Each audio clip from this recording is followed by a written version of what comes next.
the War Party Paranormal Radio Show, where we will be discussing actual audio and visual clips captured during the team's investigations.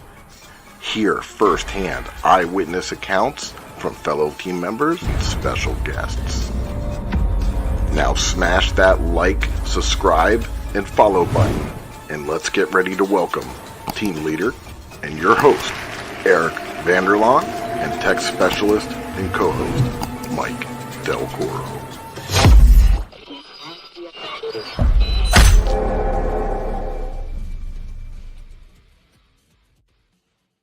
What is up, everybody? Happy Monday. We got a great show for you tonight. My name is Eric Vanderlaan. I'm your host of the War Party Paranormal Radio Show and team leader of War Party Paranormal. And my buddy over here. Hey, good evening, ladies and gentlemen, boys and girls. My name is Mike Delcoro, and I'm an investigator and case manager with War Party Paranormal and your co-host. And like he said, we got a great show for you guys tonight. I'm going to let him tell you what we're getting into. We got an amazing show. So we got Southern Heat Paranormal from South Georgia. That's right. We have Michael Angus with us. And pretty much, I think everyone on our team has met him. He's, I believe, affiliated with the Beckley Jail. That's supposed to be very haunted. So we've had team members go up there. So we're looking to go up there. We haven't been yet, right, Mike? That's right. So Mike's in charge of the intro tonight because we have some glitches. So, yeah, Erica made a little intro. We're going to play that for you guys, then we'll bring them on.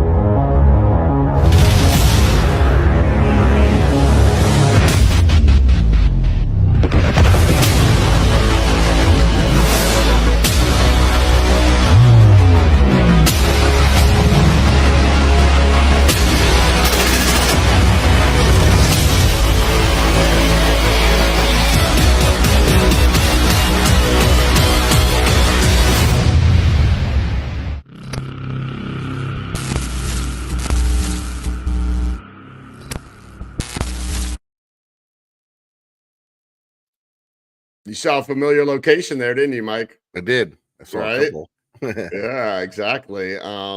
So yeah, I mean, unfortunately, his partner wasn't able to make it, Matt. But these guys are one of the finest, the firefighters in Georgia. So big respect to them for serving the community and saving lives. So that's pretty amazing. And I think it's always cool when people in that field are into the paranormal, because there's a lot of things that they probably experience, and I'm going to talk about that later. Yeah, definitely. It's always interesting talking to first responders and the paranormal. So let's not waste any time, and let's bring in Michael. Yep, let's bring him up. Yo, what's up, Michael? Guys? Hey, thanks for coming on. Yeah, I finally get to meet you, right? That's exactly. Right. I'm glad we got you on. Yeah, I'm glad to be here. I got to meet everybody else, but I think you guys completes the puzzle. That's right. So it's pretty interesting, your background, firefighter. Actually, we had a former team member that was an EMT paramedic. Okay. And one of the reason why he got into the paranormal is because there were a few times where he experienced things that he couldn't explain. And I was wondering, how did you get into this field? That's a good question. I've started when I was 16 as a volunteer. So back in Pennsylvania, and my very first call, I remember, not to get into it right away. You may have to hook me back in. Sometimes I get on stories and get taken off. That's okay. We do the same thing. Mike's always slapping me. But I remember going on this call. It was wintertime, and we were responding to a vehicle accident. And what happened, there was an old railroad trestle. It was actually a railroad bed that ran up the mountain. And after the years, they closed it and converted it like rails to trails where you could ride bikes and drive through the mountain, that kind of stuff. and we had called for a vehicle accident. Here, there was a group on top of a railroad trestle driving, and the guy went to turn around where his vehicle slid off the railroad trestle and fell to the ground below, or the road below. And when it hit upside down, and it killed his passenger. He was still alive, but I remember being on that scene at that age and having like a flash or some type of interaction with that lady that had passed away. And of course, then as my career progressed, I got hired as a career firefighter, got trained as an EMT. I mean, 30 plus years, and being on different events and large scale events, lots of trauma, bad stuff. And I've always seemed to be like led in that direction, but I sort of ignored it. Like I thought about it, but I just sort of just played it off. So I'd get these flashes of stuff, and it just kept going on, and just like, that's just my brain, you know. I always knew about paranormal stuff like that, but I just never paid it any mind. Like something was reaching out to me. And then in 2018, a long time from that, after many years of working in the field, I met up with Matt. He works in the city fire department that I work part-time at, or fill in when they have guys off. And we just sort of connected in a way that I've never connected with anybody else in the field. And we just sort of talked about things, and then started doing little investigations, and went from there as far as Southern Heat. But as far as just my career and seeing things is almost like an empath to things. If you talk to anybody as a first responder or works as a firefighter, most old firehouses are haunted, or some type of energy. Yeah, I was telling you about the museum that we have. So I mean, firsthand, like all that stuff's absorbed. And I think stuff that I'm exposed to, and the veil between the worlds that I'm in or between, I'm there on someone's last day or the worst day. And I think a little bit of that they try to hang on to is like one of our theories is like, they know we can somewhat hear them or understand what they're going through. So I think if they do pass or cross that veil, they try to hold on, if not ready to cross. And go ahead. I was going to say, like what you guys were just talking about, the firehouse in Fort Lauderdale. I had a little theory too, that because it's actually haunted by some of the firefighters that a former firefighter that died. Former firefighters that, well, a couple of them that died in the field. And my theory was that, a lot of firefighters are very, very passionate about their work. 100%. I mean, because like I had a couple buddies, and you go over there and they got like little fire trucks everywhere, and different things, and just very, very super passionate about their job. And I think that's maybe one of the things, and when that station is your home, right? Right. We live there. You live there. So I guess, the bonding that you have with other people, with all the craziness that you guys go through. Right. That maybe some of them come back to the station because that was where they had some of their best times hanging, with their coworkers and buddies. Sense. And so who knows? I'll be mad we had to come back. I'll be like, come on, man! I just spent my whole career here, and I had to come back to the firehouse. So going back to like when you were a firefighter, I'm sure you've seen a lot of people that had passed like right in front of your eyes. Oh yeah. So what you had mentioned that you saw like a flash of light. It's almost like I would get flashes of them prior to the accident or the event happening. Like I blamed it like is my brain. Like my brain was just playing tricks on me. Does that make sense? Like yeah. Yeah, I mean, that's how it works. It's like, just because we think logically and we don't want to believe it. We want to find an explanation for it. Yeah. And as we're trained, we're trained to be calm, collect, because if we're excited, the whole thing's gonna fall apart. We're trained to be monotone and we're organizing chaos as fast as we can. Yeah. So we're always looking for an explanation or an out or trying to fix something or So I would think it would be almost like a flash, almost like a vision of them prior to the incident happening. Okay. It's not like I would interact with them and see maybe them in the vehicle or I was on a mass shooting or school shooting in 1996 at the Penn State campus, the main campus, Wow. the Hublon. Yeah. Yeah, I remember that. Yeah, Julian, I can't remember her last name, young girl, 20, 21, took a long rifle on the campus, shot and killed a girl in the back. She's about 40 yards away, shot and injured another gentleman. But the whole time I was dealing with her, because I actually transported her to the hospital because she stabbed herself in the leg.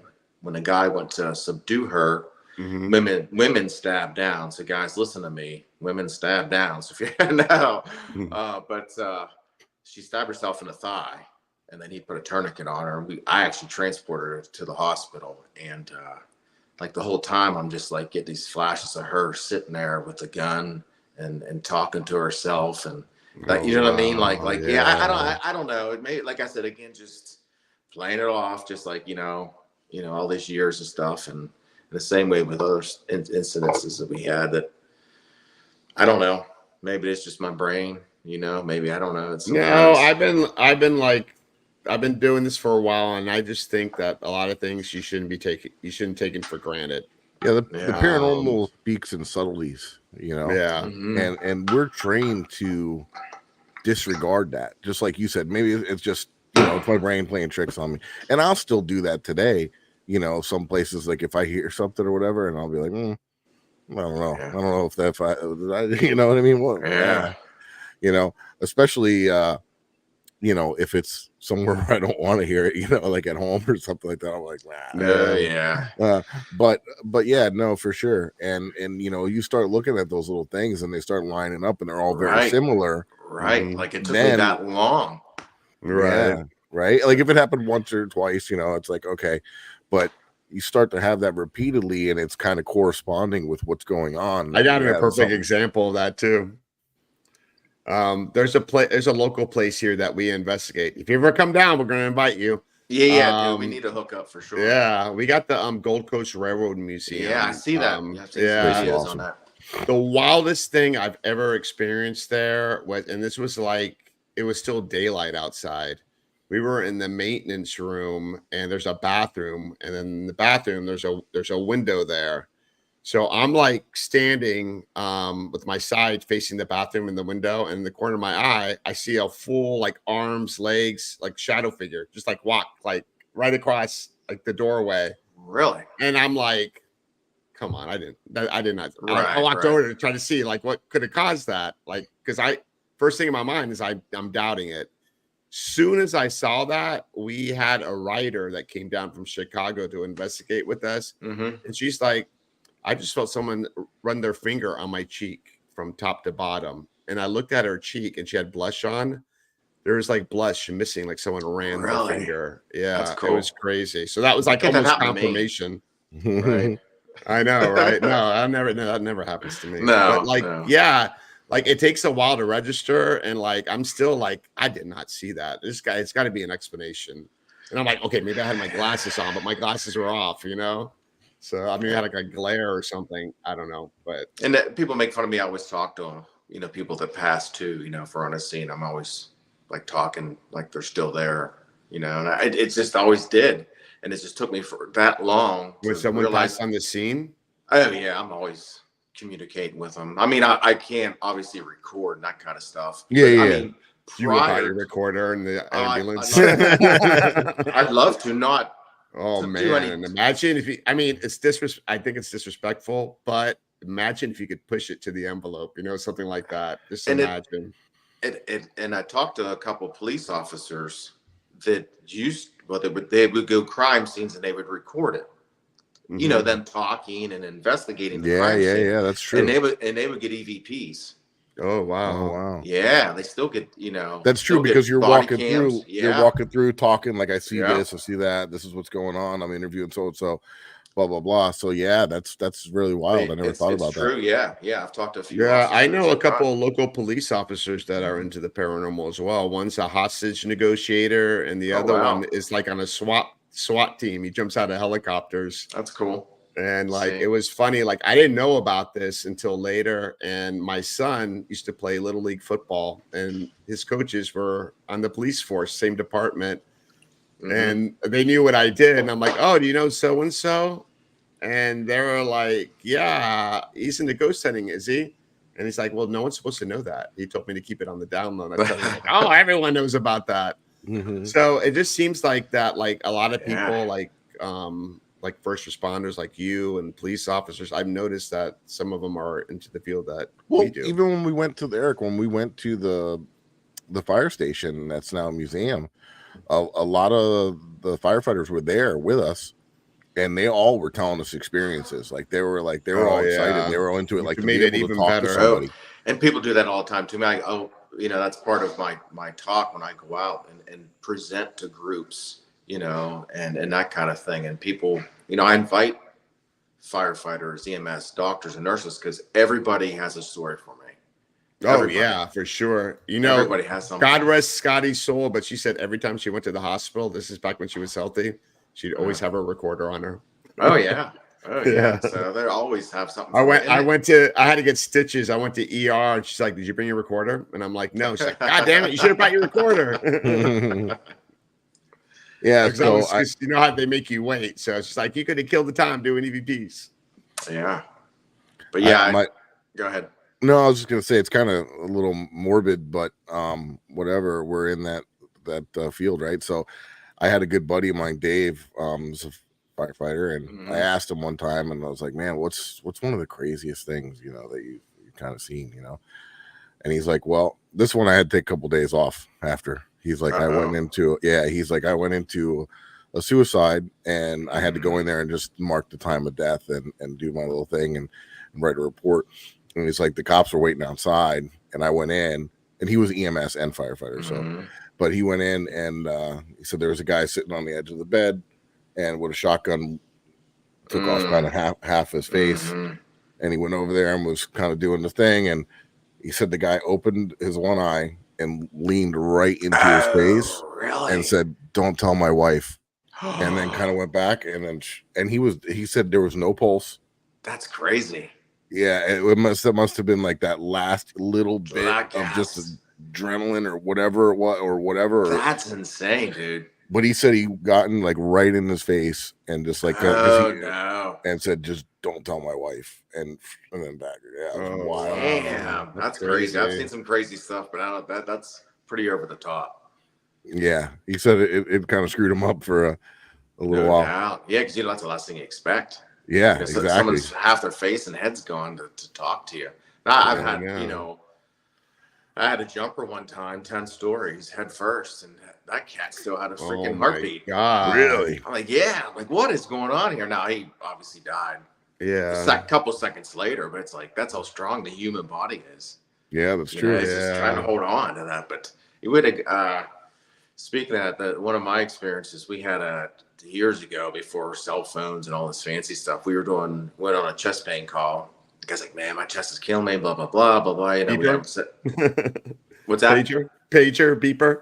Yeah. Oh, yeah. I mean, you can have cell phones. I mean, maybe bag phones, but Gotta go find a payphone, make call. Yeah, right. And he ended up collapsing, going to cardiac arrest.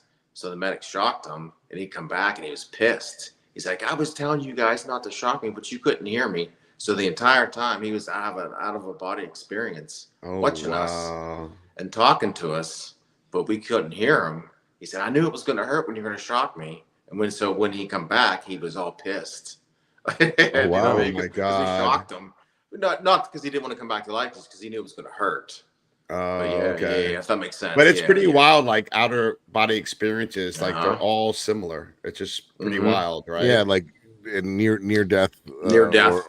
And you probably experienced it like right before your eyes, right? Oh yeah, I mean, I've seen people cross. I mean, it's nothing to have somebody, cross that veil, or I've told people, I said, listen, if you don't go to the hospital, you don't change what you're doing, you're gonna die. And Sure enough, that's what ends up happening. But we're all dying every day. Yeah, you see So people dying, and now you're investigating the dead. I know. I try to tell people, I'm like, listen, don't focus on the dead. Focus on your life now. Live it. You know what I mean? But Well, we're we also, want answers. I mean, know. you've witnessed things that you can't. You I probably know, I witnessed can't. more things than any other paranormal investigator, and you probably want answers. You want to. But You got questions.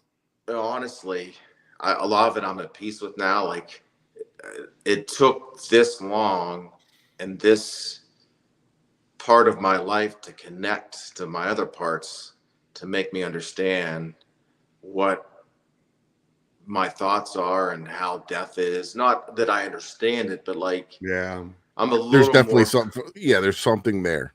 there's something there, and it's a lot of stuff doesn't freak me and Matt out because yeah, the way we're trained. But even right. we know, like, you're not going to be a garbage collector and drive down the street and not see garbage. So I mean, it's the same thing as firefighters. You're going to get down the street for a house on fire, you're going to see fire. So Yeah. I mean, go to the paranormal, we approach it that way. And I mean, there's a couple of times where it's like, okay, we need to back off a little bit. But when something happens, we're happy, but we're not like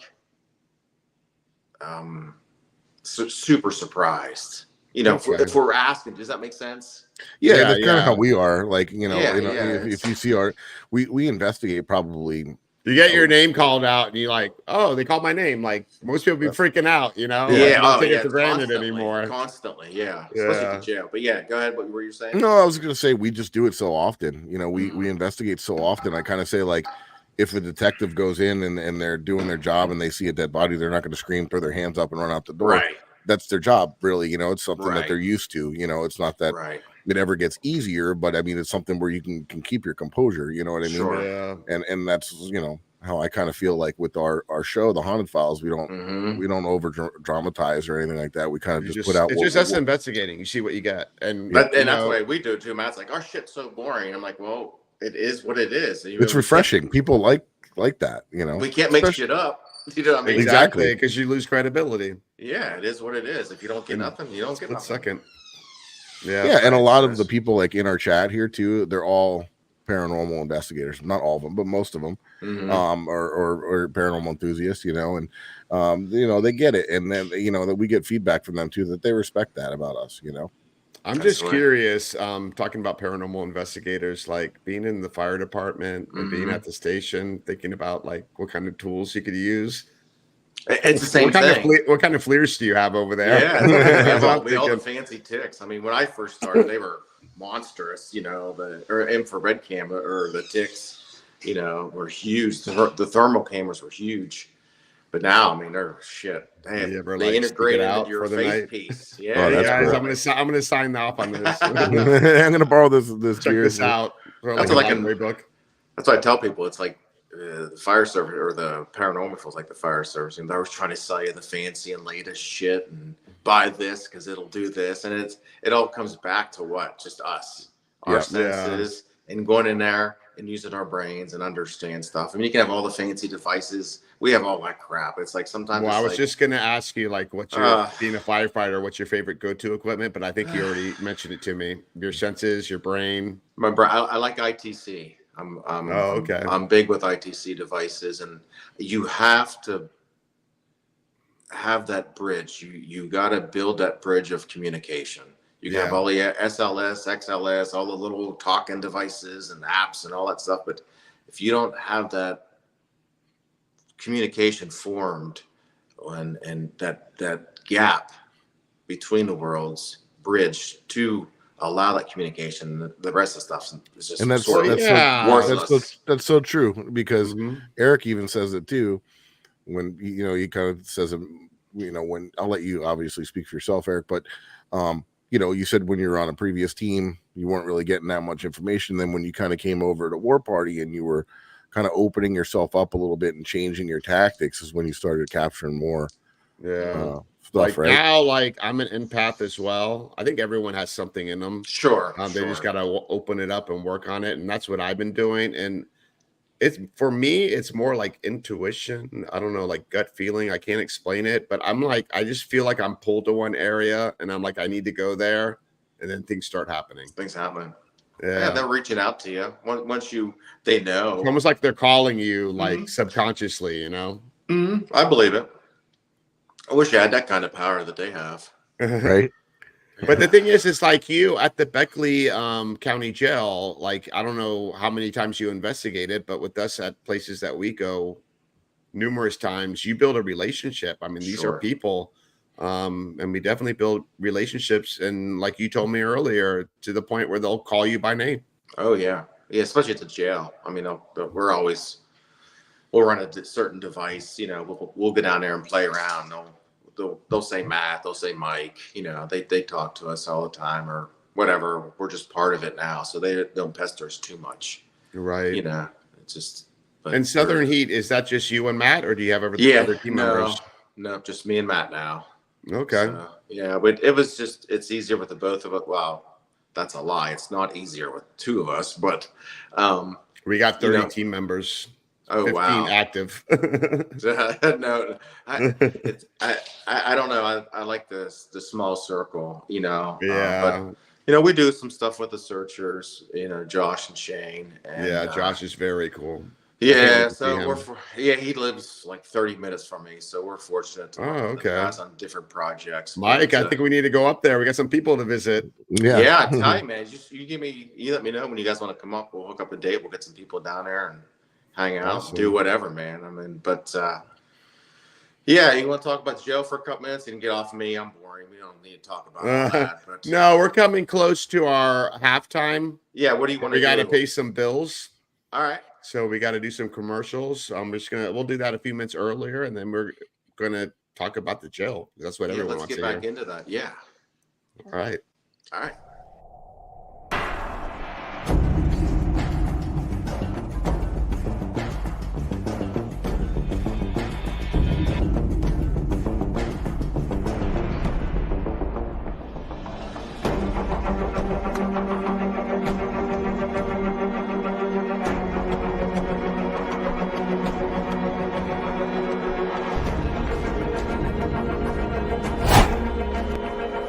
What is up, my paranormal peeps? You may be wondering why we're holding something like these in our hand, and my buddy's going to tell you all about it. The reason that we have this paranormal equipment in our hand is because we're giving a big shout out to the Ghost Hunter store, one of our sponsors. They're your one-stop shop for everything paranormal. That's right, and you may have seen some of these equipment on your favorite paranormal TV shows.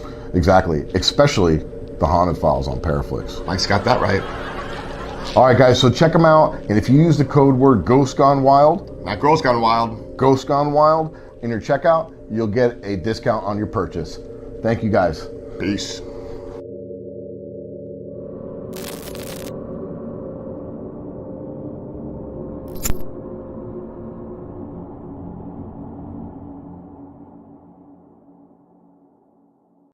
What's up, my paranormal people? Eric and Mike here from the War Party Paranormal Radio Show, wanting you to remember the importance of hydration. Remember, we hunt ghosts. We don't want to turn into ghosts. Dehydration can lead to inflammation and even degenerative disease, so hydration is crucial. Whether you're up all night investigating the paranormal, sky watching, or Bigfoot, Fuel Up Hydration System is designed to support motivation, concentration, and rejuvenation with the best immune-enhancing delivery system available today.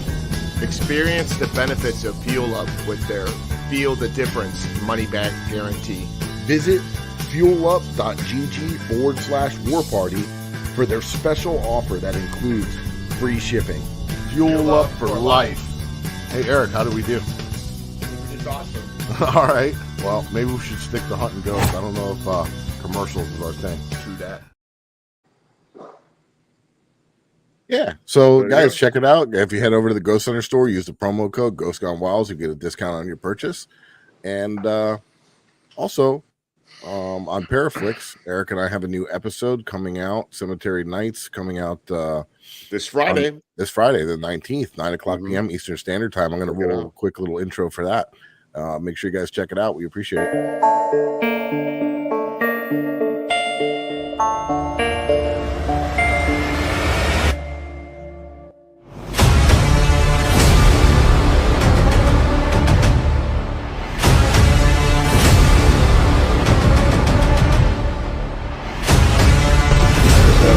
glass window with the Star David on it. Mhm. Somebody rapped on that window. Hmm. So immediately up with flashlight, checking it out.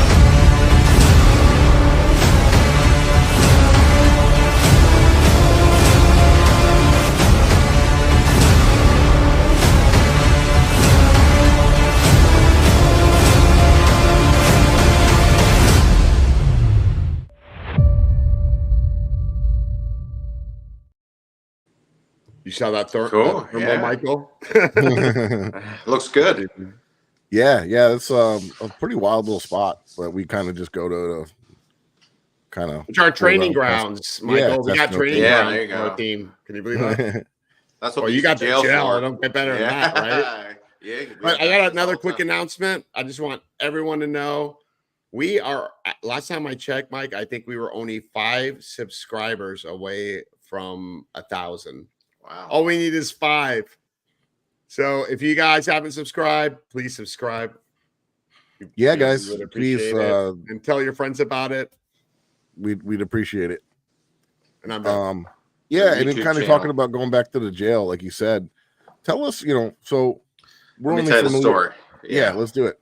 All right. So the jail was built in 2015. It's a citadel style jail, so it's sort of like a castle. Nice.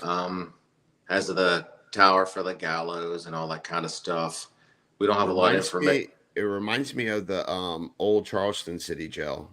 Okay. A It might bigger. be the same. Might be the same. It looks like a architect. castle. Yeah. Yeah, there's a lot of them throughout Georgia, and a couple of them are like a museum now, and some of them are still used as like municipal buildings or annexes to municipalities. But how we came about this is actually sits right beside the city firehouse, so we've always seen it, and we used to go in there and train because it was somewhat abandoned. So in 2006 they closed it because they built a new jail. So at that point, they would go in and train inside there and would have experiences. And that was way before me. And the city / county wanted to get rid of it. So a guy in town bought it, re-roofed it, painted it, and all that kind of stuff. So it sort of just sat there. And Matt was really the one to come up with the idea. He said, hey, why don't we approach Jeff and see if he wants to let us use it, since there's been experiences in there, and it's kind of spooky in there. I mean, it has that vibe to it, There's When was it built? executions? Is it a hanging jail? Yeah, 1915 it was built. Oh wow, okay. Did I say that right? 1915? 1915? Yeah, okay. Okay. Let me look at the poster. In 1915. I always say 1917 for some reason, but in 1915 to 2000. But it wasn't a hanging jail, right? I think they stopped that before that. Yeah, I don't think they officially did anything there as far as that went legally. Now you got to remember the South. So, you had Jim Crow, you had just bad times back then. And unfortunately, bad stuff probably happened. So you have that whole mix. And with it has large cells. They added on to it. But before that, the jail was just one big building. So that there was a couple offices in the front, and then the whole second floor and the back part was the cells. Okay. So it's all self-contained. And then they added on a new wing, tore that middle section out, put like a chow hall-in visitation center, that kind of stuff. But at one point, the sheriff lived there with his son in the 70s. So we've had him there. If you go over to our YouTube page, there's a couple YouTube videos on there. One of the jailers that worked there, and I think we did the interview and Black Smoke she come over. We interviewed her. Okay. But anyway, so we approached Jeff. He said, "Yeah, I mean, whatever you want to do." So we went in, cleaned and gassed ourselves with chlorine to clean all the bleach or all the mold and all that kind of stuff. But the whole building looks white. It looked like it was pressure washed and bleached out. At one time, now he had it painted after. It was like a gray that was faded. Then Jeff had it painted, that turd brown. But I don't think that's what he wanted, but that's what ended up happening. So it's been over a year since we opened. April was a year this April. Okay. And mostly weekends, Fridays and Saturdays come up. But yeah, we wanted to keep something reasonable, something cheap, something comfortable, something local, something people had access to, something wasn't overpriced. Right. Something that had some activity to it. We can't guarantee anything. I mean, there's times you go in there, it's like, Exactly. obviously it is what it is, and there's other times in there it's You like, said it okay. was haunted. Yeah. Other times you go in there and it's like, okay, I think it's time just to leave and let you guys be for a while. But yeah, we're gonna have to raise the rates this year, but we got internet now. Of course, electric's gone up, everything's gone up, and it's just one of those Yeah. things. But it's still gonna be reasonable. You can bring 10 people. It's 7 p.m. to 7 a.m. in Beckley County, Georgia. It's not far from Florida. It's not far from North Carolina, South Carolina. We have a couple people that come like pretty regularly, that's bring all their stuff. And that's what we wanted to do mainly with us too, is just have like a home base, is somewhere we could take different devices in, hone our skills in a little bit, see what works, what didn't work. Yeah. That kind of stuff, see what we wanted to do when we actually go out and film and investigate. But yeah, it's I mean, it has a mixture of everything. There was one person that committed suicide there that we know of, but small towns, there's not a lot of records. Yeah, So we're having a hard time getting a lot of information. Yeah. So we don't want to put anything out there that's not factual. So people are like, well, what's the story behind it? I'm like, I don't know. I mean, we know some stuff, but yeah, they didn't, they weren't the best at keeping records back then. Plus, they didn't want to. Yeah, exactly. Yeah. Unfortunately, if you were poor, it didn't matter. They didn't care. They didn't care how you. They don't care how you died. So what are they using the jail for? Are they doing it for the paranormal investigations, or they use it for any other else? Is it a museum? No, we were going to try to open some of it, like as a museum, But when Jeff bought it, he had stuff stored in there. So it's like a storage place. That's all he used it for. Was just his stuff. So we went in there. We were finding a bunch of different items. How much he paid for it? I was just curious. Maybe 30,000. Really? But he put a roof on it. Well, are you familiar with Lee Irwin? He owns the Gilchrist County Jail. Where was that one at? It's in Trenton, Florida. Trenton, Florida. It's near Gainesville. Yeah. They had like a big story about it, the jail being up for sale. And oh, really? I know he paid more. I think it was like, I don't know, like 160 or something like that. No. And this place was tiny. Florida's expensive. It's very small, and it's very small too. I mean, it has 6 cells, and they're all very small. Half and it was downstairs, so and half upstairs. Like he put in so much work and money into this thing, but yeah, no, it was like overgrown. There was like a forest inside the building. Really?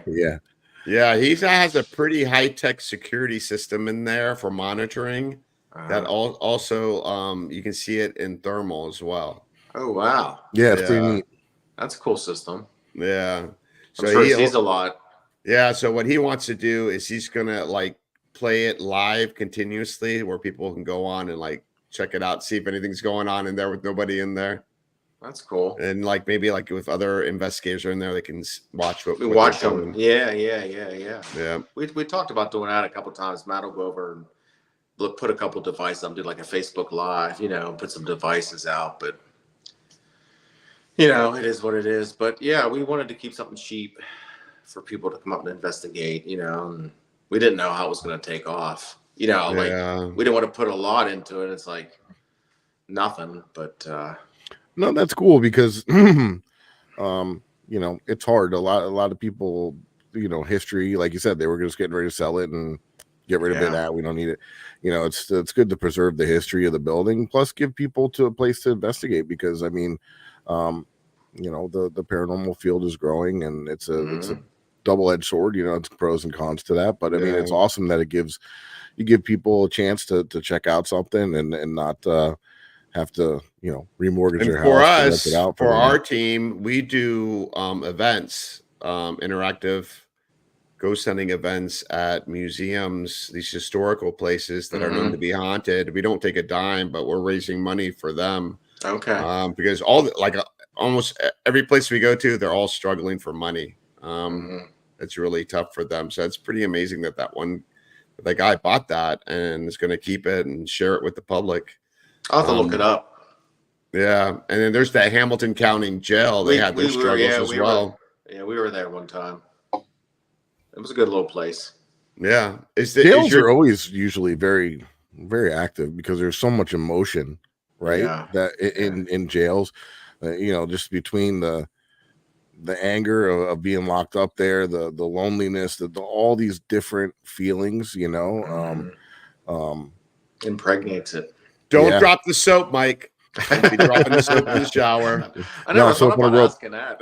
That's a trigger question right there. Bring a soap on a rope. Yeah, we were going to bring a blow-up doll one time. Oh, no. Michael, I want to tell you the most haunted location I've ever investigated, and it was never open to the public, and they demolished it, was the Belglade Correctional Facility. It's right off of Lake Okeechobee. And it was a huge place. And it's been there since the 1920s, and they kept on adding and building it. But I've never experienced so much activity there.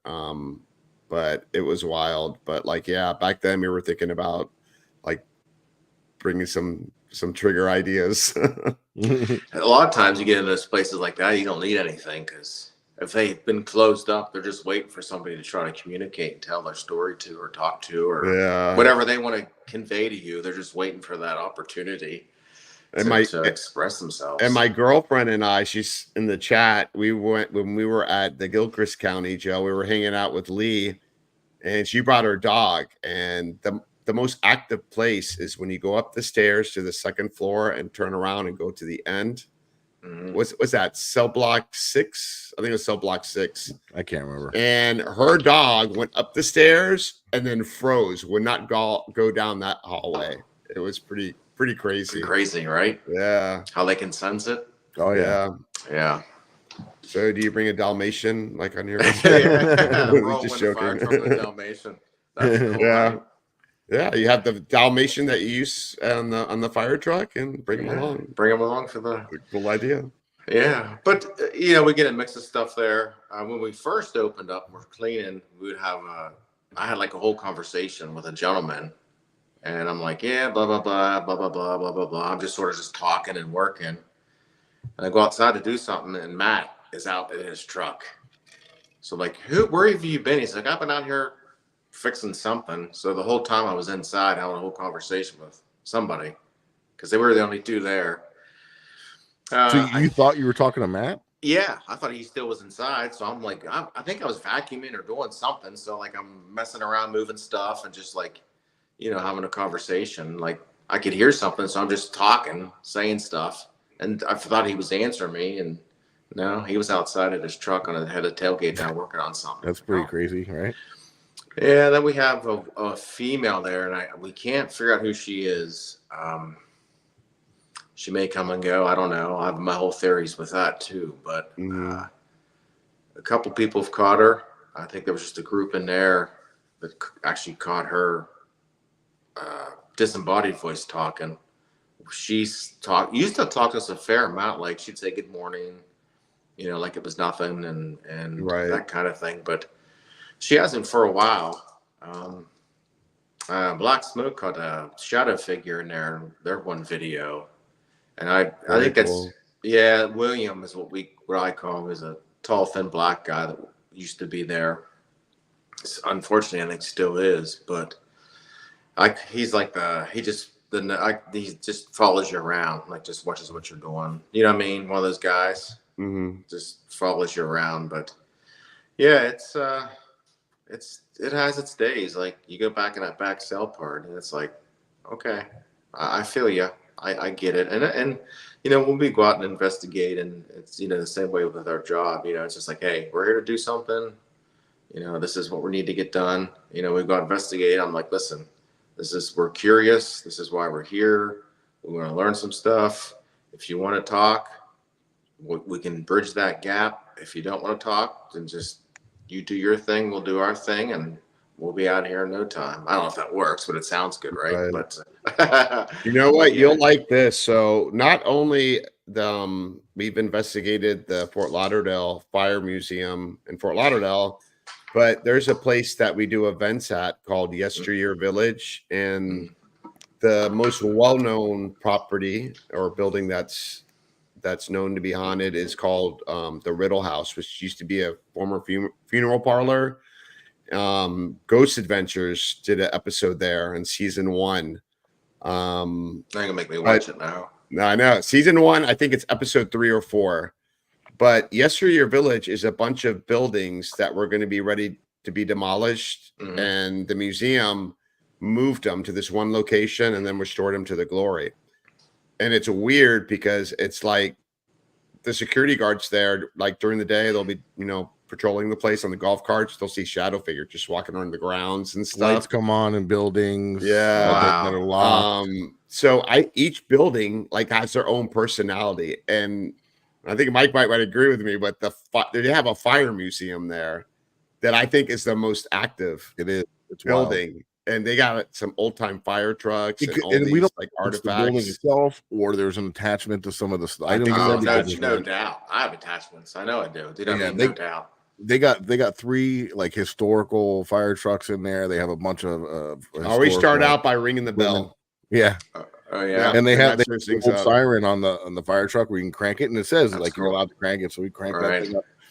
And I mean, I can recall one night being in there, and they were like messing with us, right? Like, no, it's a jokester that's there. Yeah, there's like a big slam on one side of the wall, and we'd walk over there and be like, "What's going on?" Then it would be on the opposite side of the building. Ball busters. And we start walking. Yeah, and then it'd be over here, and we're like, "Come on, man, what are you doing?" And then they got these double doors that are locked, but they have movement, and it was like someone was on the other side and pushed the door open, but couldn't open it. It was just wild. That's pretty crazy. And Franny had an experience there, right? What did she say about this? Yeah, we were doing a video. We did a solo with her in it, and she was like, "Ooh, firefighters." She's like, "I really like the firefighter calendars. Those guys are pretty hot." And as soon as she said that, she had a REM pod sitting next to her and started going nuts. So that was pretty wild. Yeah, I definitely want to come down and check it out. We'll have to. Yeah, that place is crazy. Because we never did anything like I said. Every firehouse I've ever worked in has some type of activity. Do you know what I mean? But this isn't a firehouse. This just has artifacts from I get what fire you're saying, departments. right? And I think that's a lot of it attaches to us and the apparatus and stuff like that. And then the story at the Fort Lauderdale Fire Museum is that there's this former firefighter. His spirit still remains there. And I think that, and maybe Mike can correct me, I think the story is that he went out on his first call. So hold on. He would hang out there and want to volunteer. Like he would hang out with all the guys. Right. And everybody got to know him, and they're like, no, maybe later, they're kind of brushing him off, and eventually they were like, okay, no problem. And he was a big dude. He said, you could start tomorrow, but we actually don't have the boots in for you yet to fit your feet. Like they'll be in a couple of days or whatever. Just wear your tennis shoes. Oh God. Yeah. And the first call, and they get there, and he stepped out into a puddle into a down power line. Oh, and yeah, first call, first step off of the vehicle. And that was it for him. And he's supposed to still be there because he was so attached to the fire station, and it's a sad story because he was so, he wanted to be a firefighter so bad, and they finally gave him the chance, and first call he's dead. And then across the street is a big ass oak tree that used to be the old hanging tree back when Fort Lauderdale first started, and the guy who bought the property cut it, which he wasn't supposed to. So now it's just an empty lot with this big old stump sitting there. So I don't know. I mean, maybe from the hangings, the tragedies that happen, it's all connected with the energy. I don't know. Yeah, it doesn't surprise pretty wild. me. Yeah, that is crazy. Yeah, definitely need to come down and check that out. That little fire. Maybe we can get you in that little firehouse because that place is small, but it is active. Yeah. We were in Eloise filming with the Searchers, and on their property they had an old firehouse, and I wanted to go over to it just with time constraints and it's cold as fuck out. We did get a chance to, but I'm like, I'm always drawn to that kind of stuff just to check it out and see it.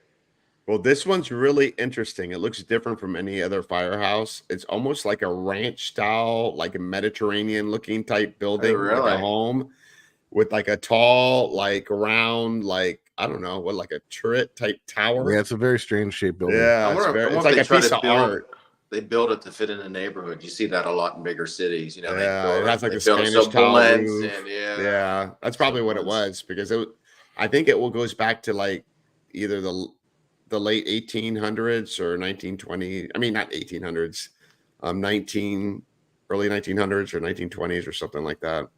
It was in operation up until not long ago. Like, Oh, really? No, we had two work firefighters that are still working that were there investigating with us that used to be their house. Oh, really? Yeah, and they were telling us about all the experiences, and then Oh, things I started bet. happening while they were there. It was No pretty doubt. wild. No doubt. Yeah, he introduced that to like we bring one of the old jailers back to the jail. It's like it comes alive. Yeah, It's like they're reliving everything again. So that'd be cool. Yeah, I definitely want to see the fire museum. I know there's a bunch of fire museums throughout the country that I'd like to go. At least check out, investigate, do that kind of stuff. this one was on like a couple TV shows. They did some documentaries on it. You have to send me the link or something, the name of it in Messenger off. Yeah, we'll do. And I'll check it definitely. out. And like they're another museum where they need money. Like the problem with us investigating there is they need a volunteer that has to be there. And the volunteers that are there are elderly and they don't want to stay like past 8 o'clock. So that's the issue that we have. So we were very grateful that at least we got to do it one night, but we were planning on doing events there, but I'm gonna still continue to pursue it. So Can't you I would love to get volunteer? back in there. Yeah. Oh, maybe that's what I'll do. Yeah, just I'll volunteer one day a month, and that'll be my one day I'll do. You know what? You're gonna be our pass. I'm gonna contact the guy. I'm like, hey, I got a firefighter that's interested. It's one of your people. Yeah, So see if we maybe can come they'll let us down. Maybe go. that'd be cool. Yeah, I'd be into it. yeah, no, for sure. It's a cool spot. And it was weird because when we first showed up there, Joe, one of our psychic mediums that's been on the team that's never been to this building, he goes, man, I'm getting a weird vibe right there by that door. On the inside of that door, there's something there. There's something that has a lot of energy. And when we walked in, he's like, let's go check out over there where I was feeling that. We walked over there and there was a big I-beam from the Twin Towers. Oh, really? Yeah. He's like drawn to that. Like he's like, there's something over there that's really kind of bringing me to this area. That makes sense, right? Yeah, definitely. Jesus. Yeah. Well, I got it. Go ahead. I'm sorry. I don't got that kind of superpower. But I gotta throw on my compliance hat for a quick second. That's the building, by the way. There it is. Oh, is that it? Yeah. That's cool. So real quick, I'm going to go to compliance mode, but our listeners on the KGRA Digital Broadcasting Network that are listening to us now, you're going to be moving on to the next show shortly. But if you still want to continue and listen or watch, you can check us out on the War Party Paranormal YouTube channel. And then our people, not you people, but our people, Mike, that are on our YouTube and Facebook. Check out KGRA Digital Broadcasting Network. They got some amazing shows there. They got shows on UFOs. They got a MUFON channel. They got shows on cryptids. They got celebrities there. They have Bishop Long. If you guys are familiar with them, he's made many appearances on Ghost Adventures, and that guy can talk. So anyway, Chanel, how did I do? Did I do a good job? Stellar. Okay, we're good now. We're in the clear. You can drop F-bombs, Michael. Oh, we're good now? Yeah, we're good now. I think I dropped one before. That's okay. Oh, so it was station number 3, I guess. Yeah. So this is that one you were talking about. Yeah. The same one. Oh, that's cool. Yeah, definitely moving on. I wonder how far that away is. How far away that is from us. Fort Lauderdale?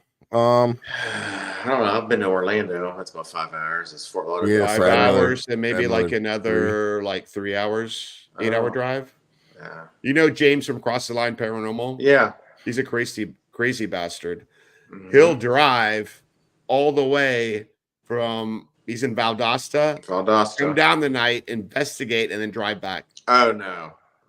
Well, Eric, what about the one time we went to Arcadia and we were going to do Oh my god. we were going to do an event, a paranormal We convention. just ordered brand new banners too. And we get there and we open up the car and we got there late. It was like 11 o'clock at night. And the owners were cool enough to like, hey, why don't you go put your stuff in there tonight so you don't have to do it in the morning. Right. We're like, okay. Went out to the truck. We're like, I'm like, oh no, we forgot the banners and all our stuff. Really? Eric's like, all right, I'll drive Driving back. I gotta get them. We spent all this money for the banners for the event, and we don't have them. That's like our main showcase. Yeah. So it was I like had to another, drive back. what was that, like 3-4 hours back there, and then turn around, go back, and then come back? No. Drinking a lot of Celsius. I'm spun up on caffeine, huh? Oh, Yep. yeah, but it was a Yeah. success though. Yeah. But yeah, it was pretty wild. You Yeah, guys that's a definitely need to come zombie. up sometime. Yeah, Yeah, you know what? heck You should hop a ride with James. He'll do all the driving for you. You can come down here, right, James? He's I in know the he's chat. listening. Is he in the chat? He's always commenting and saying stuff. Yeah, there he is. He just guy. was there. You know, He's a zombie. him. I was. We've had days like that. It's like, we'll head back now. It's like, that probably wasn't a good thought halfway through. Now Half you got asleep. you got some really good content that you put out there on your YouTube channel that I've been. We looking try. I know Matt gets mad at me, but I'm sort of like a perfectionist when it at. comes to That's Mike. So you guys have the same name. So there you go. Yeah. I'm like, he's like, come on, I'm like, one more take. Let's do this again. So where can people find your YouTube? It's Southern Heat Paranormal, right? It's Voices of the Past by SHP or Voices of the Past by Southern Heat Paranormal. Yeah, check If you that get out. our link tree is Spooky Entertainment LLC or Spooky Entertainment is our link tree. And it has the jail, all our social media accounts, our YouTube channel. Please go like, subscribe. It all helps. We put a lot of shorts up there. We took a couple months off, June, July. We've been off and doing some other projects. And Matt has some other stuff. Actually, Matt's not even coming to the bash. He's had some prior other engagements that he's going to have to handle. So, but yeah, I look definitely forward to the seeing you bash. at the bash. Yeah, I'm with you. excited for you guys to come up. Yeah, I mean that's Yeah, always first a good time. We're speaking at Scotty's Memorial. They have a memorial. What night is that? Memorial. I think right. it's first thing Saturday. Oh, awesome! Yeah, I can't so wait. I'm working on putting a video of Scotty, and then her daughter Anne's just going to be there. So we're going to go up there and speak, or anyone else on our team who wants to speak. So that's how they're going to start it off. Yeah. So looking forward to that. So we'll be there. We'll be there. She'll be there with our spirit. So yeah, that's There we cool. go. That's cool. Definitely. But yeah, it's always a good time. Sort of laid back. People just like to interact. Sort of like a reunion. It's not the normal Paracon where you're hustling. I mean, it's busy, but I think people go to see each other more than the Paracon. Does that make sense? Yeah. No, it's cool. Like there's a lot of people that we've had on the show that we've never met in person. So There it's you kind go. of Yeah, and that we talk to all the time. Isn't that It's crazy? pretty On wild. Facebook Like and all we're this shit. really good friends with them, but we never met them in person. And then you'll be like, who's talking to me? Like, oh yeah, that's right. Yeah, like so yeah, definitely. But yeah, we're very excited about it. And we're gonna also be up in at the Rock Island Paragon in Illinois. Yeah, CL's going, That's it. Purvis is going. I see a lot of Yeah. people going to that, so that'll be And cool. actually, the Tifton Theater in Tifton is having like a horror con. Oh yeah, I haven't and- seen that. I haven't seen that. And I believe they're gonna play our episode that we filmed there on the big screen, and then we're gonna do like a little question and answer. That's cool. That's How How cool. cool is that though, right? We investigated this place. We're playing the episode that we investigated, sitting in the seats where we're investigating That's cool. No, And That's it's pretty going to be neat. on the big screen. So Yeah. it's Yeah, pretty that's cool. pretty badass. When is it? Yeah. Post it so I can see. Yeah, It's definitely. not too James, far from me. oh, it's October 12th. October 12th. I'll have to look and see my calendar, see if I work. All my out Georgia there. friends, come Yeah, see 'cause us. that's not far from you, Yeah. right? No, not at all. It's right off the That's it. 75. Yeah. Like- oh yeah. Shoot me the link. We'll blast Okay. that out, man. That'd be For cool sure. to see. And another thing I'm working on is I'm going to try to schedule a time at the Gold Coast Railroad Museum when it gets cooler, because it's freaking it's so hot hot and right humid now. here. Yeah. And when we investigate that place, we like to shut the power down, because when it's on, the freaking EMF is through the roof. You can feel Literally. it through your body in some places. No, I get it. So yeah, when I do that, we'll invite you and some other people here, Yeah, let's do it. and we can stay there the whole night as long as you Yeah, want. I always like those impromptu investigations. I mean, not that's really impromptu, but it's just sort of The like location is you huge. plan it and go right. You know Yeah, what I mean, yeah. just do your thing, and You can get lost there with like 20 people. That's And I how think big it is. you get a lot better evidence sometimes that way. Just Mhm. just go for it, you know. And I think with my job, a lot of times my discipline, and I have a hard time doing that, but I'm Yeah, getting we're better. the I'm same getting way. better. I'm getting better. Yeah, my paranormal takes over my day job, and don't tell him about that. I'll get in trouble. Yeah. He doesn't know about my But show. yeah. Well, maybe he'll watch the reruns and find out later, and I'll say that. But anyway, But yeah, I'll be in it's Pennsylvania sales, so I'm making money for him, so we can't Yeah. complain. No. I'll be in PA that whole week. Okay. With some other stuff going on with the searchers and that kind of thing. So Oh, nice. they'll have a big announcement at the bash. So I'm anxious for very everybody to hear cool. that. Yeah. So that'll be coming out. But I'll be up there most of the week. I have family up there, so I'll go up a little early. But I think Okay. we're gonna do some filming up there a couple of days Yeah. before the Us the too. bash. We're gonna get up there a little early, do a little filming. We got Yeah. We're gonna film in New Jersey with April Busette. So we're Okay. excited about that. That's another person I'm good friends with that I haven't met in person. So I finally get to meet her. Get haunted. Yeah, that I mean whole that's crew. what we, Yeah, get Yeah. haunted. I've been Yeah. friends with Sarah. I don't know how many years, so I'll be seeing her for the few times. Yeah, First I've time. done a couple things with Rob and stuff like that. They're good. Yeah, they're good we've people, worked with man. them. Yeah. It was always good interactions It's like with them. and these people have been asking us like the previous years, like, how come you guys didn't show up? So we got to go. Yeah. Well, if I get to meet it's you. a hike, you know. It's from Florida. No, you I know. get it. Trust me. Yeah, but that's where all the shit's happening. Yeah, if I didn't have that's where we gotta family up there, it'd be tough, to pencil that in every year, but Yeah. Yeah. makes it nice. So other than spooky entertainment, where else can people find you? Like on your social media? Yeah, you can. I'm pretty open. Michael Angus on Facebook, Instagram, all that kind Okay. of stuff. X, And if TikTok. We're on TikTok, and then okay.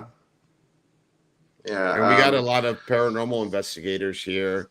How can they schedule a time to investigate the jail. Beckley County Jail? Mhm. Yeah, if you get on Old Beckley County Jail on Facebook, just shoot us a message. We don't have any fancy scheduling system. We have a calendar, but just get on there, shoot us a DM. We'll get back to you, say, hey, what do you have open? This is what I'm looking for, and then we'll let you know what's open. And it's $200. And people that are listening, everyone I know that went there had an amazing time. So Yeah, you're not going to be disappointed. I'm thankful. And I heard Michael's freaking awesome. Yeah, we've heard Yeah. nothing but good things. That's for sure. Yeah. They've had some real good interactions. So it's like, I don't know. I'm glad, and that's what we wanted. You know? We wanted the people to. It's going to Awesome. blow up, especially when you go to Gettysburg. I'm hoping. Yeah. We can, Oh yeah, we can for sure. book it out more. But yeah, definitely check it out. There's a bunch of videos posted. We try to keep stuff updated on it. Maybe but yeah, the Haunted Facebook. House episode coming soon there. Yeah, Maybe season 3. there you go. We'll keep Yeah. people. Yeah, people- we're people already on filming your for close. season 3. Yeah, you're close. I mean, relatively. No, that's for us. That's close. We drove up to Yeah. West Virginia. Yeah. Not too We've long been ago. everywhere. I know. We did a bachelor road trip. Mike recently got married, so he's not the type of guy that likes to go to strip clubs and stuff like that. So we did a paranormal bachelor road trip where we drove to That's Savannah. me. Yeah. We investigated the Moon River Brewery, which is now shut down. So we Oh, is it? got there Yeah. just in time. What happened? I just was in. I guess they sold it. The owner sold the place, or I don't know what's going on. But Yeah, nobody really knows. He didn't really say.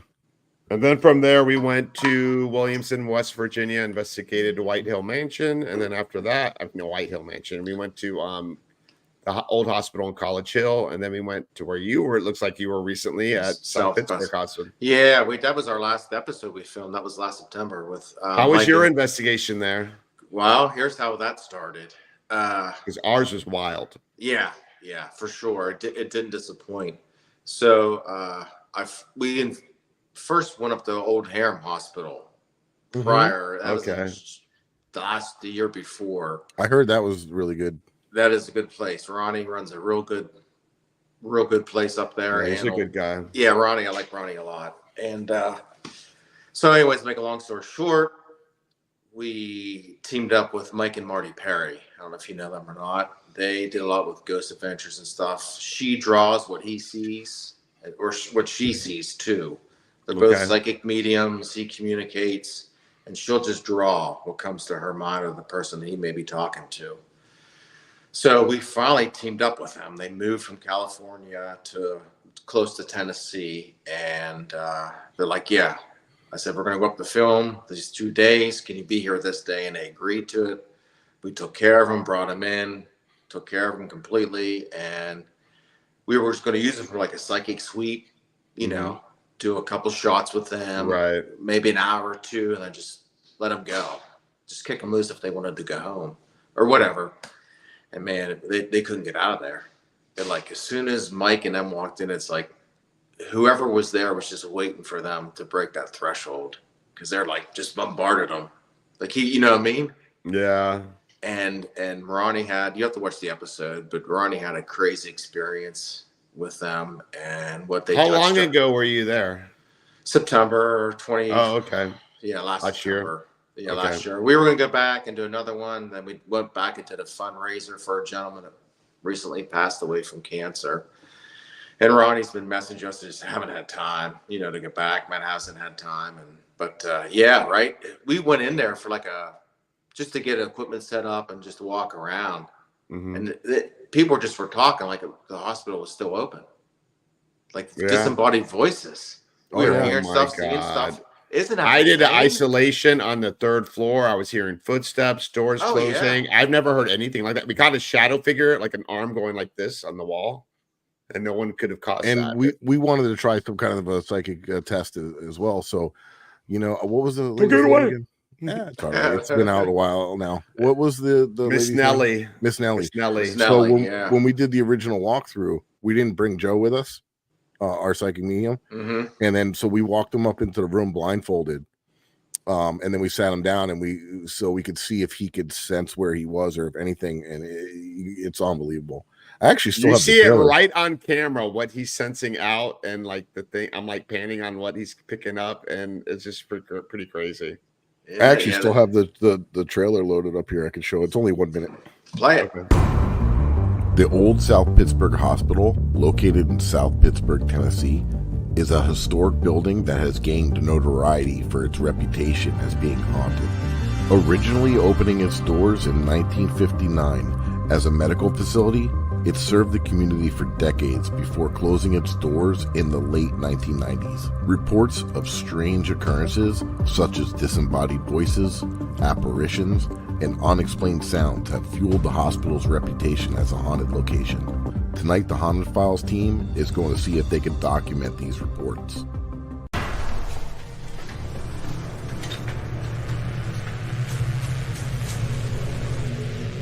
Oh, shit.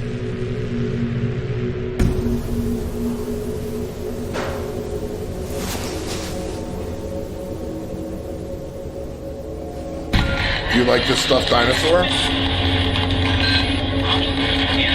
Yes.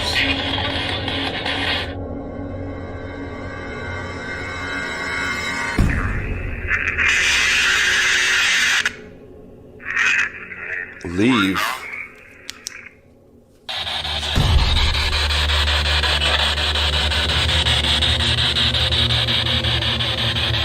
I felt there's something brushed my arm and I just got chills real bad. You know, we were doing live listening, and the noises I was hearing with the live listening was so amplified. Like I jumped like a couple times when I heard it. No doubt. It was pretty Yeah. wild. I never experienced anything like that. Harem was the same way. Harem Hospital. I mean, I heard it's like more active there, right? Oh Harriman? yeah, just like they closed it.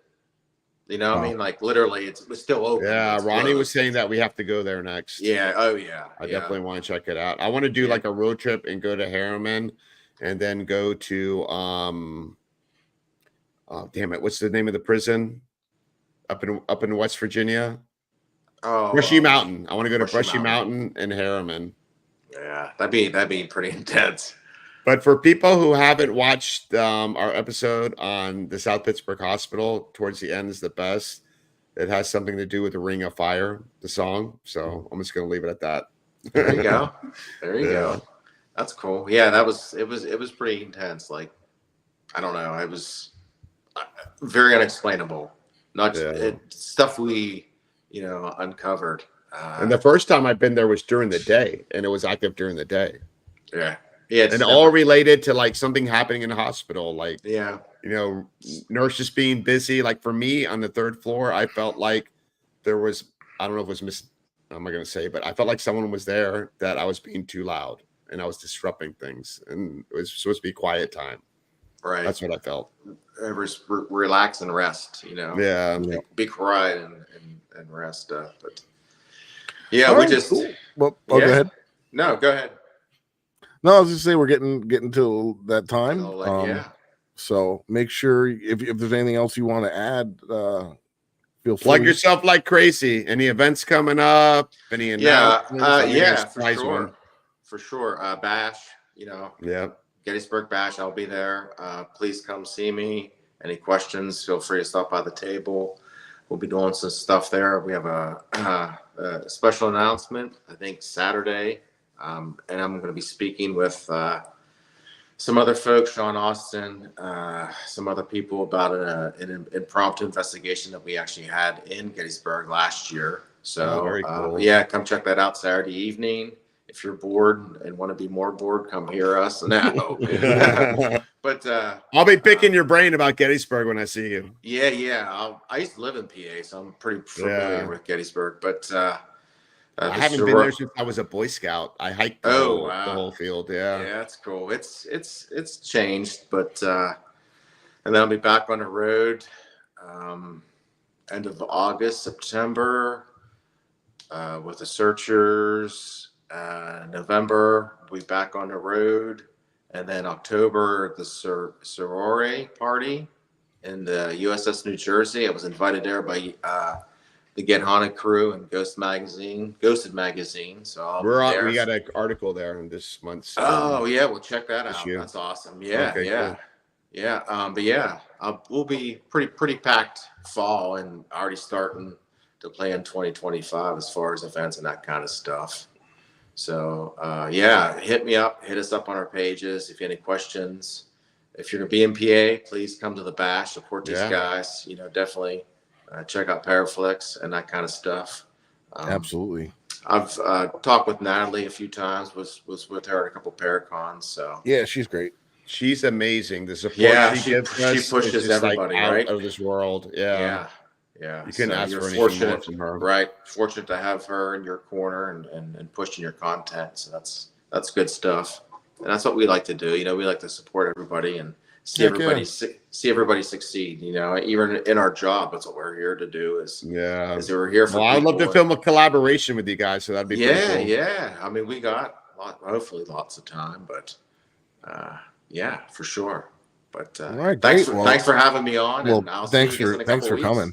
Yeah. Heck yeah, we'll see you soon. Yeah, and then we'll have to bring you back again with Matt when he's ready. Yeah, for sure. Yeah, he can tell you his side of the journey. What's got him here? Awesome. Yeah. No, we would love to have him here too. Yeah. All right, guys. And then if you want to follow any of my personal content, if you go to my website, it's the easiest way, flaparanormalresearcher.com. And it has links out to all my social media, things like that. I have stuff on the Delco goggles, some of the stuff that's coming out. And if you want to find us on Paraflix, it's an easy way to find us there. Most active probably on Instagram and Facebook. Also, warpartyparanormal.com. And anybody out there that's listening, if you're in South Florida area and you are having problems with the paranormal, we actually specialize in residential cases and historical events and raising money for historical societies and things. We don't charge a dime. We're non-for-profit. That's right. So check us out there. And Eric, what about you? And we got anything coming up? Yeah, so actually our summer's busy. I mean, we're going to be in Gettysburg in a couple of weeks. And then we start off with a bang in August leading up to spooky season. So Saturday, August 10th, what we were talking about before, Yesteryear Village, we're having an event there. Cool. August 10th. And then also Friday, August 23rd, we have an event at the Old Davie Schoolhouse in Davie. That's Davie, Florida, near Fort Lauderdale. Yesteryear Village is near West Palm Beach. If you're not too far away, come join us. It's interactive, hands-on. You get to investigate with us. So, and then we'll be getting more events, probably every week until we get through spooky season. So Yeah, for sure. It's going to be wild. That's our crazy season, our Super Bowl season, actually. That's right. And then me, my personal stuff, you can find me at Ghost Hunters South Florida on Facebook, Instagram, TikTok, YouTube. And like Mike said, everything's linked to warpartyparanormal.com on all things War Party Paranormal. And thanks Awesome. again. And everybody, thank you for joining us and listening. Please and subscribe. watching. Yeah, make sure you jump out and subscribe to our Yeah, for sure. YouTube channel. And keep it spooky, and we'll see you next Monday.